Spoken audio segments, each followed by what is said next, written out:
بسم اللہ الرحمن الرحیم، السلام علیکم ورحمۃ اللہ، ویلکم ٹو مائی چینل سیر احسان۔ اور آج اردو گرامر کے سبق نمبر 11 کے ساتھ آپ کی خدمت میں حاضر ہوں۔ اور آج ہم اسم کی جو ہے نا بناوٹ کی جیسے جو اقسام ہے وہ پڑھیں گے۔ تو سبق کو سٹارٹ کرتے ہیں۔ بناوٹ کے لحاظ سے اسم کی 3 اقسام ہیں۔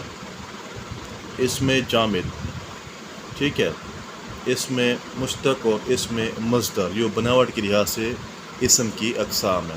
تو پہلے کو سٹارٹ کرتے ہیں اسم جامد۔ اب اسم جامد کون ہے؟ اسم جامد وہ اسم ہے جو نہ تو خود کسی اسم سے بنا ہو اور نہ کوئی اسم اس سے بن سکے، یعنی تمام بے جان اشیاء۔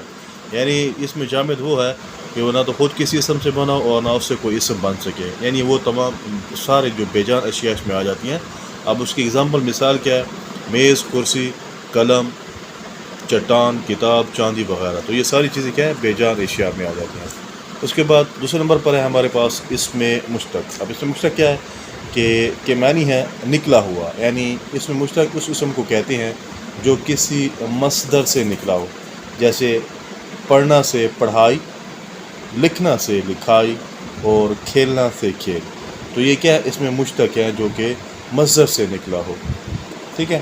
اب جیسے پڑھنا ہے مصدر ہے، اس سے پڑھائی ہو گیا، ناؤن بن گیا، اسم بن گیا۔ لکھنا ہے لکھائی، اسم بن گیا۔ کھیلنا ہے تو سے کھیل۔ تو یہ سارے کیا ہے؟ اسم مشتق ہے۔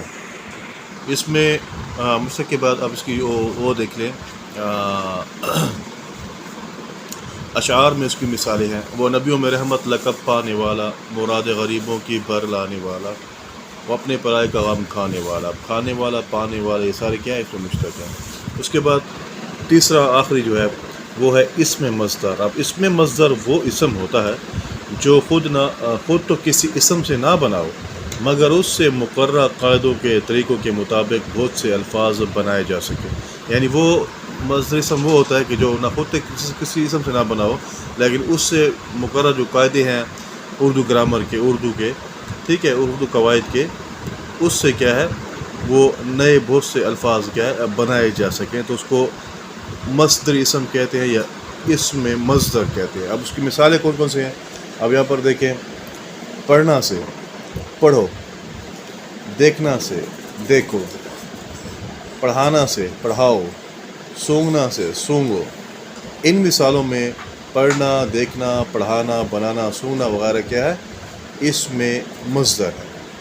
تو یہاں پر ہمارا سبق نمبر 11 اردو گرامر کا یہاں پر ختم ہوا۔ انشاءاللہ نیکسٹ ویڈیو پہ نیکسٹ لیسن کے ساتھ آپ کی خدمت میں حاضر ہوں گے۔ تب تک کے لیے اللہ حافظ۔ چینل کو لائک اور سبسکرائب کرنا نہ بھولیں۔